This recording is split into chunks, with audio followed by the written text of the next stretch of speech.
E aí, pessoal, tudo bem com vocês? Eu espero que vocês estejam maravilhosamente bem e hoje eu lhes trago uma das partidas mais bonitas que já apareceram aqui no canal. Uma partida super interessante, muito taticamente aguda e também posicionalmente interessante, né? Uma partida super completa do MVL contra Parham Magtsulo. Essa é uma partida que foi jogada ontem no Chennai Grandmasters, então bora dar uma olhada.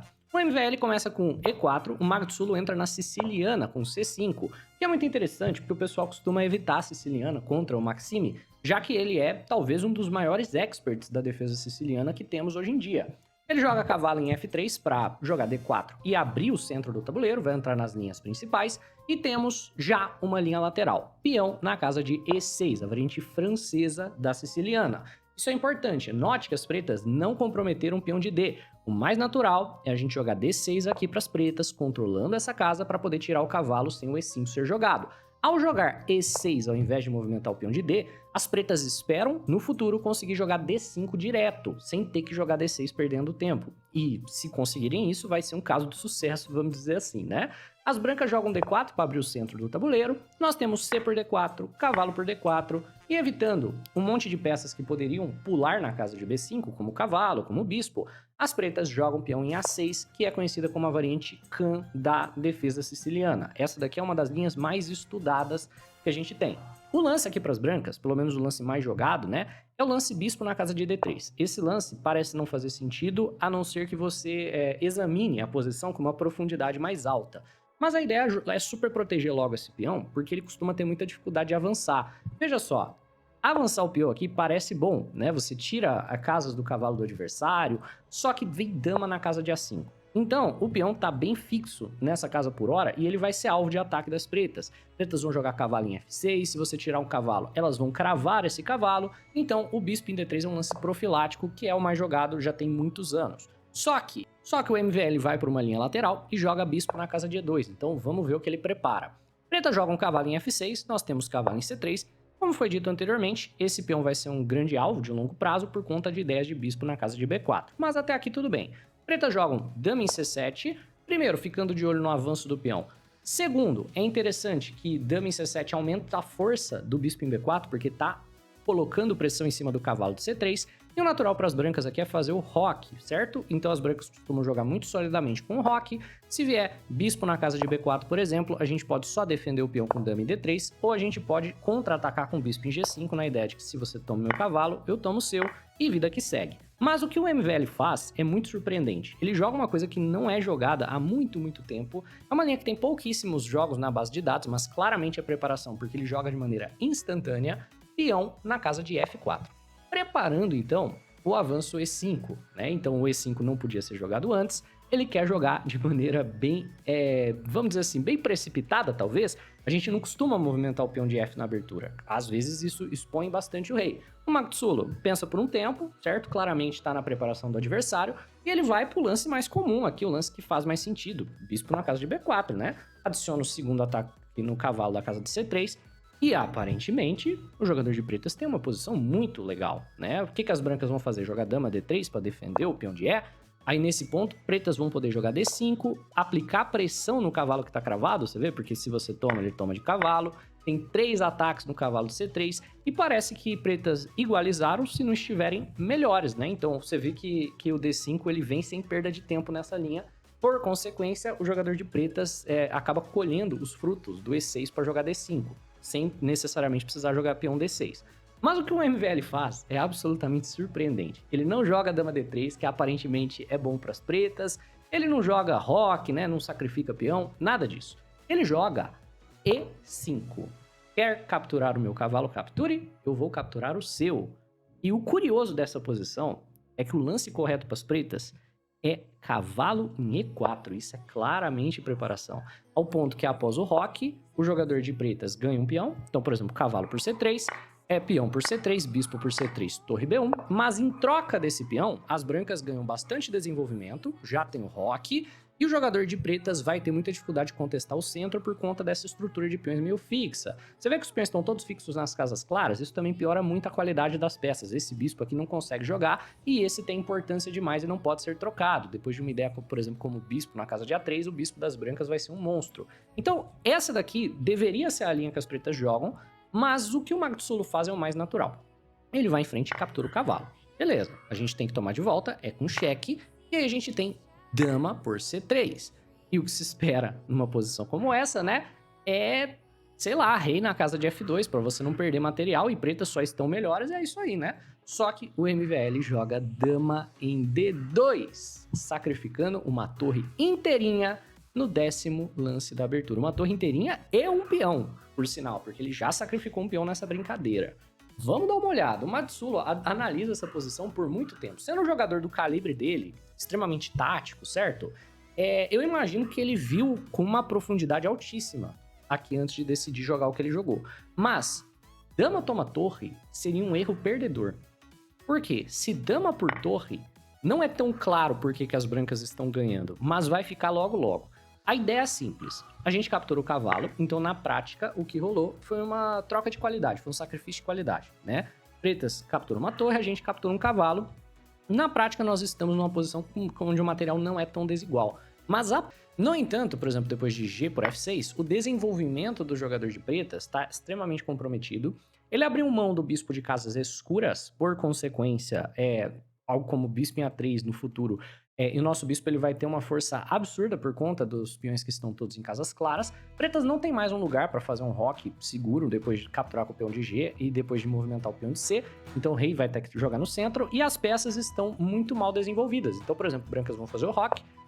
Pretas tem que tomar cuidado para a dama não ficar presa, então um lance como dama em B1 é o lance sugerido. Aí depois de algo como dama em C3 ameaçando o bispo da casa de C8, cavalo em C6 para sair dessa ameaça, cavalo por cavalo, né? E sei lá, peão por cavalo aqui, qualquer um dos peões que você utilize para capturar, o jogador de brancas, na verdade, está com uma vantagem muito tranquila.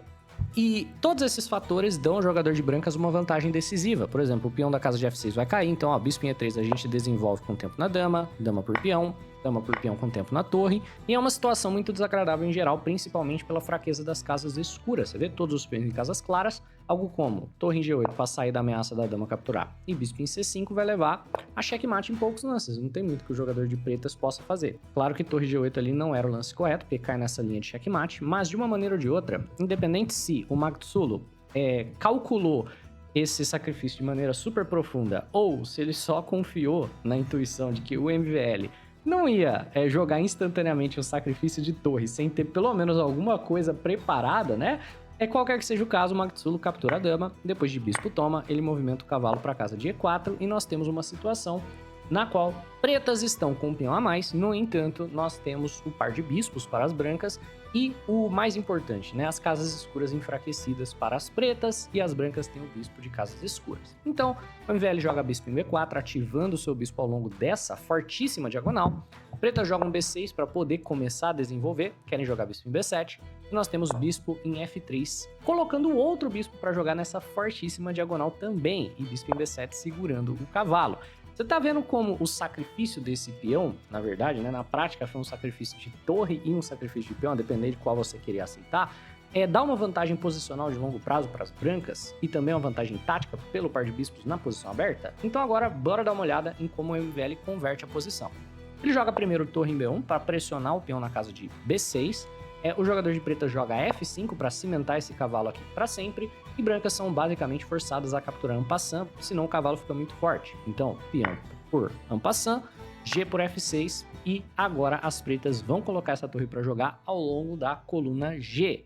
Nós temos o roque pelas brancas, F5 pelas pretas, apoiando o cavalo mais uma vez, e torre de F na casa de D1, colocando a torre para jogar na coluna semi-aberta. Sua torre sempre fica mais ativa, onde você não tem peões. Então, ao invés dela ficar passiva, mirando o bispo, mirando o peão, torre de F na casa de D1 é um bom lance, porque agora a torre está mirando o peão da casa de D7, certo? Nós temos H5 por parte das pretas, iniciando um ataque lateral ao rei das brancas, tentando correr esse peão para ver se enfraquece o rei, e bispo na casa de E1 por parte das brancas, descobrindo um ataque no peão de B6 e também colocando o bispo para jogar, talvez, potencialmente pela casa de H4.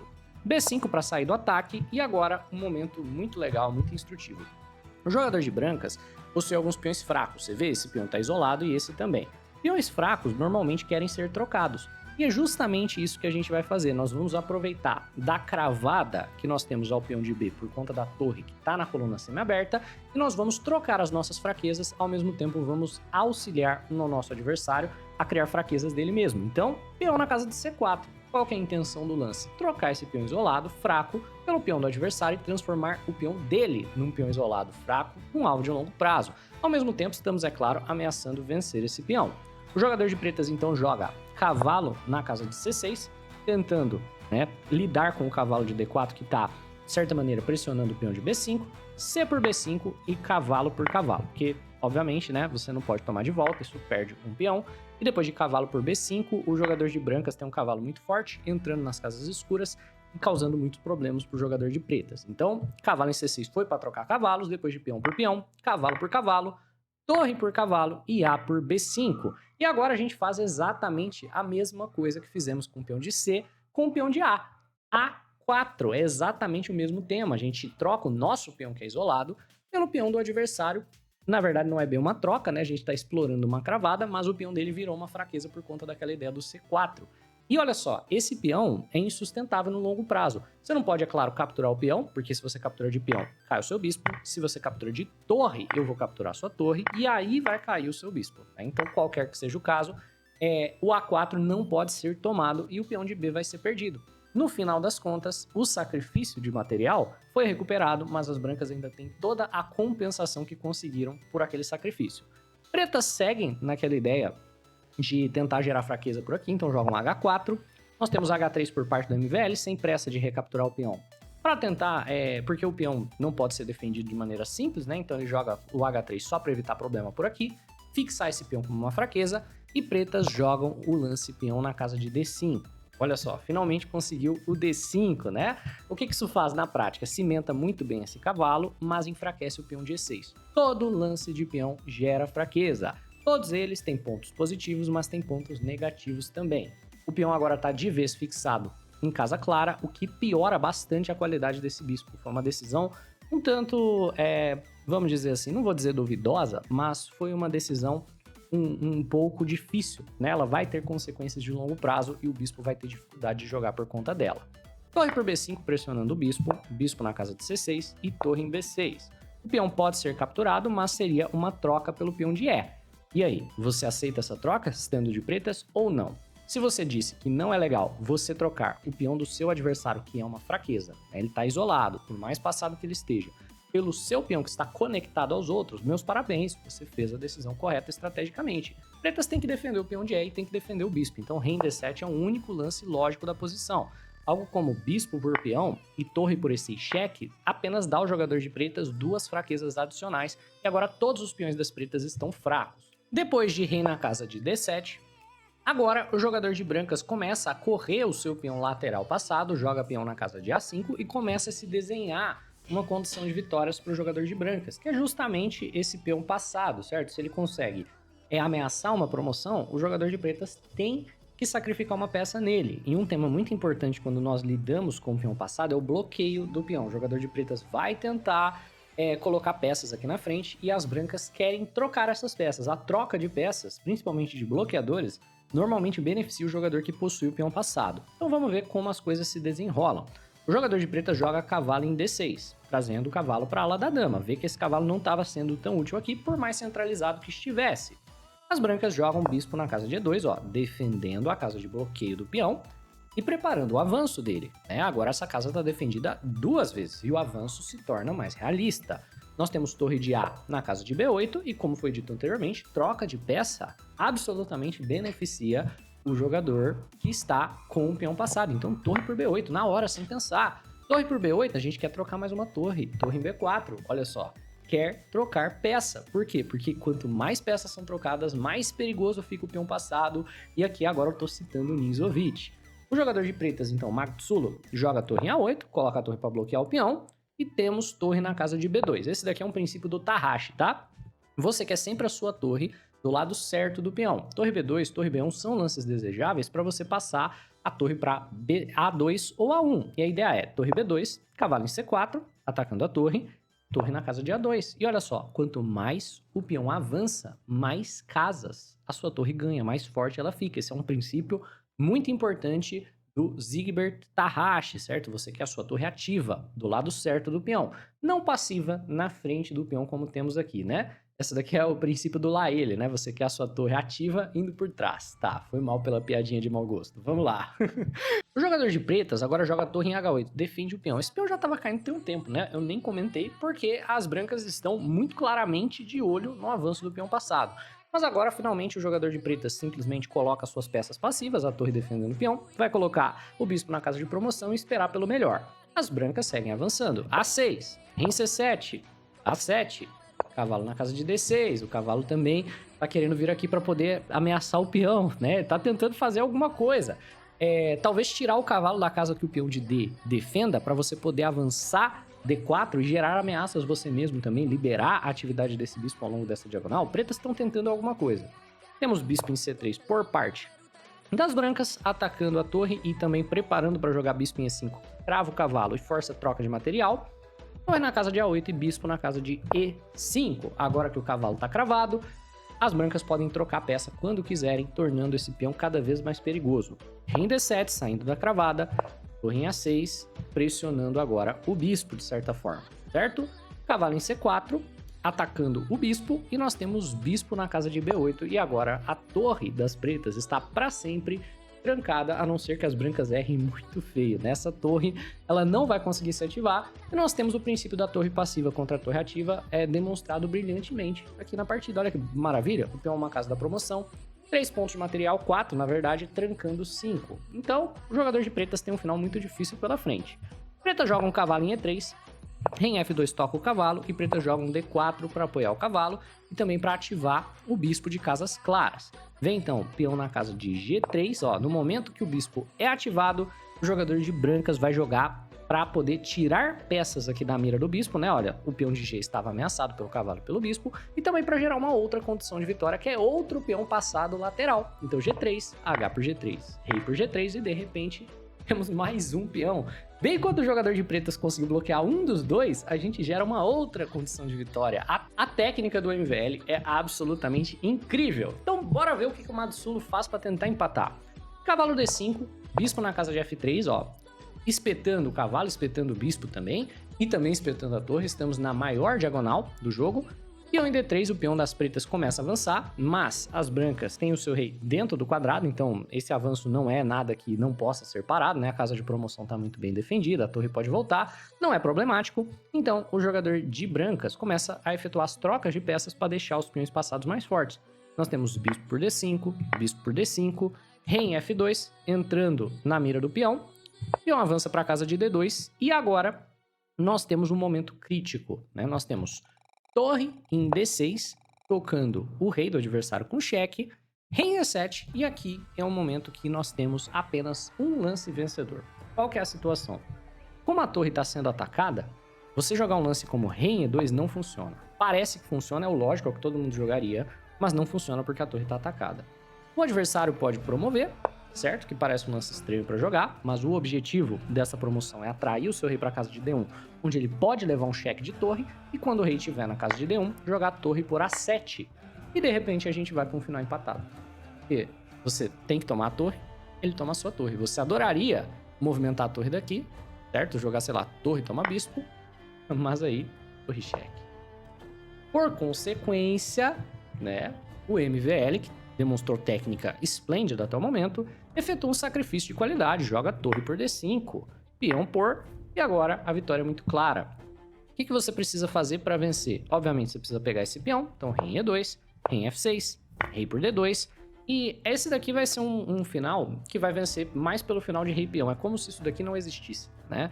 Esse quadrantezinho aqui do tabuleiro, ele tá lá, mas ele não existe por hora, porque o seu bispo não quer se mover, senão você pendura o peão, e a torre não quer se sacrificar pelo peão, porque isso perde de vez. Então, na prática, é um final de rei peão bem simples, na verdade. Olha só, rei G6, rei D3, rei H5, indo pegar o peão de H, rei D4, rei H4, rei por D5, rei por H3, e agora o Matsulo empata. Nesse ponto, nós ainda temos um teminha para ensinar, né? Tem um teminha aqui pra gente comentar, que é o tema de casa minada. Para quem não sabe, quando a gente tem peões encostados assim, a gente tem o que a gente chama de um final da catapulta, e a gente tem um tema das casas minadas. Basicamente, você não quer ser o primeiro a encostar no seu peão. Por quê? Se você joga rei em E5, o adversário te coloca em Zugzwang. Ele vai jogar rei na casa de G4 e de repente você tem que desdefender o seu peão. Vê? E se você joga algo como, sei lá, rei em F6, por exemplo, ele joga a torre por A7, se você captura a torre, ele toma o peão e empata. Né? Você vai ter que sacrificar o bispo no peão. Como que você vence isso daqui? É simples, é só você não ser o primeiro a encostar no seu peão. Você ameaça o peão dele sem encostar no seu, sem tocar na casa minada. Quando ele obrigatoriamente tiver que encostar no peão dele para defender, é o contrário, você coloca ele em Zug, você joga rei em E5, agora ele precisa desdefender o próprio peão. O rei dele não consegue defender o peão, você ganha o peão e, por consequência, o jogo. É isso, pessoal. Eu acho essa partida, assim, um deleite, né? Uma partida muito, muito legal, super instrutiva em vários pontos. Então, se você gostou, faz um favor, deixa o like no vídeo, se inscreve aí no canal. Um abraço e até a próxima.